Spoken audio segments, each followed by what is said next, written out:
E aí, pessoal? Bem-vindos a mais uma análise nossa. Hoje a gente vai falar sobre um dos maiores desafios do nosso tempo, o avanço constante da urbanização.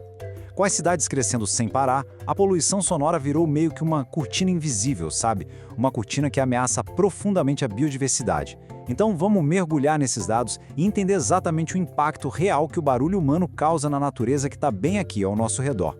A grande questão que não quer calar é como as aves superam esse barulho todo da cidade. Porque pensem bem, para os pássaros canouros, o canto não é só uma musiquinha de fundo bonitinha, é uma questão absoluta de sobrevivência. É como eles arrumam parceiros e defendem território. Eles dependem demais desses sinais acústicos super delicados. Mas como eles conseguem transmitir essas mensagens sutis, competindo com aquele rugido implacável do trânsito e das buzinas? É exatamente esse mistério que a gente vai desvendar agora. O nosso roteiro de hoje vai passar por 6 pontos: o problema do ruído, a comparação entre aves migratórias e sedentárias, a análise de 65 espécies europeias, o veredito da adaptação, as frequências no ambiente urbano e, por fim, como a gente pode proteger essa sinfonia urbana. Começando pela seção 1, o problema do ruído e a expansão urbana, onde a gente vê como esse som de fundo acaba mascarando as chamadas vitais das aves. Seção 2, aves migratórias versus sedentárias, onde a gente estabelece as nossas hipóteses de estudo. Olha só que cenário interessante a gente tem aqui para comparar. De um lado, temos as aves sedentárias, aquelas que ficam na cidade o ano inteirinho. A lógica nos diria que, por estarem no meio do caos acústico todo dia, elas queriam muito mais tempo para se adaptar e ajustar o canto, certo? Mas, do outro lado, a gente tem as aves migratórias. Elas chegam correndo, ficam por um período super curto e o foco é 100% na reprodução. Essa urgência absurda de encontrar um parceiro logo criaria uma pressão evolutiva gigantesca para que elas se adaptassem ao ruído na marra e de forma muito mais rápida. Então, fica a pergunta: qual desses dois grupos vocês acham que se adaptou melhor? Ponto 3. Analisando 65 espécies europeias. Um verdadeiro trabalho de detetive acústico pela frente.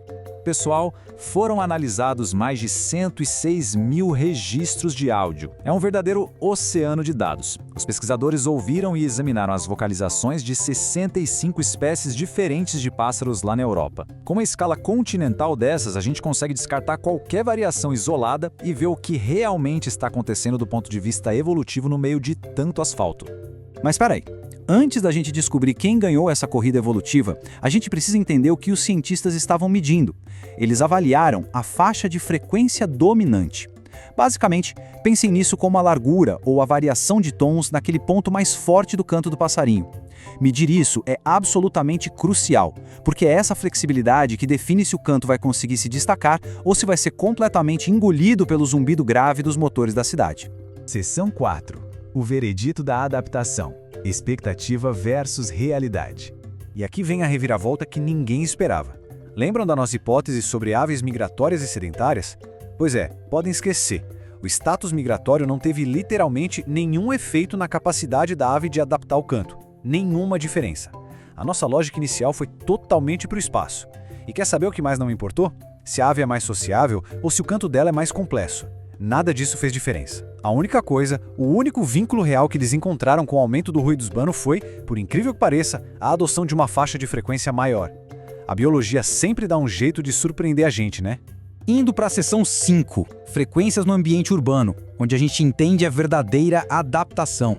Quando a gente olha para a relação entre o canto e a quantidade de prédios e ruas, os dados mostram uma dispersão gigante. Se a gente traçar o comportamento de cada espécie, é uma loucura. Algumas espécies passam a cantar bem mais agudo, outras cantam bem mais grave, mas a grande maioria simplesmente mantém a linha reta, sem mudar a nota central. Ou seja, a forma como eles respondem ao caos urbano é totalmente pulverizada. Aquele mito de que existe uma regra universal para todos os passarinhos da cidade cai por terra aqui mesmo. Só para dar alguns exemplos bem práticos, os tordos europeus e os estorninhos pretos, por exemplo, tiveram uma mudança positiva. Eles começaram a cantar em notas mais agudas para fugir do barulho grave. Já o bico grossudo fez o caminho inverso, indo para uma nota mais grave. E como eu disse, a grande maioria nem mexeu na nota principal. Ficou claro que cada espécie está meio que lidando com o problema do seu próprio jeito. Então, vocês devem estar se perguntando, se a maioria não muda a nota principal, como é que eles conseguem se comunicar nesse barulho todo? A grande descoberta é de uma inteligência absurda. Ao invés de só cantar mais alto ou mudar a nota, essas aves que sobrevivem nas cidades tendem a alargar toda a sua faixa de frequência. Pensa assim, eles cantam usando uma banda de som mais larga. Fazendo isso, eles aumentam muito as chances de que pelo menos uma parte da mensagem passe pelas frestas do ruído caótico da metrópole e chegue até o parceiro. É genial. E finalmente, chegamos na seção 6, protegendo a sinfonia urbana e os impactos no mundo real. O grande alerta que fica de tudo isso é que não existe uma solução acústica de tamanho único para a natureza. Como a adaptação é super específica para cada espécie, um ambiente extremamente barulhento funciona como um filtro implacável. Ele literalmente silencia e expulsa aquelas espécies que simplesmente não têm essa flexibilidade de alargar a frequência. E isso, pessoal, é uma ameaça gravíssima à biodiversidade das nossas cidades. Mas calma, a gente não precisa ficar só nas más notícias. Com esses dados nas mãos, o planejamento urbano pode tomar medidas super práticas. Primeiro, a gente precisa preservar e cuidar muito bem dos parques e áreas verdes que já existem. Segundo, é fundamental criar corredores que liguem esses espaços, para as aves poderem circular em segurança. E terceiro, talvez o mais óbvio, mas mais difícil, implementar regras mais rígidas para diminuir o barulho geral da cidade, seja do trânsito ou das indústrias. Só assim, a gente vai conseguir manter comunidades de aves variadas e saudáveis. Para fechar nossa explicação de hoje, eu deixo essa provocação. Como o nosso planejamento urbano pode preservar melhor os espaços verdes silenciosos para manter essa sinfonia viva? A gente acabou de ver que as aves estão moldando a própria identidade para tentar sobreviver à nossa bagunça. Então, o que a gente pode fazer, aí no seu bairro ou na sua cidade, para garantir que esses refúgios de silêncio continuem existindo? Se a gente valoriza o nosso próprio bem-estar, a gente tem que construir um futuro onde o som da cidade não seja feito só de motores, mas de vida. É algo pra gente pensar com carinho. Um abraço, pessoal, e até a próxima análise.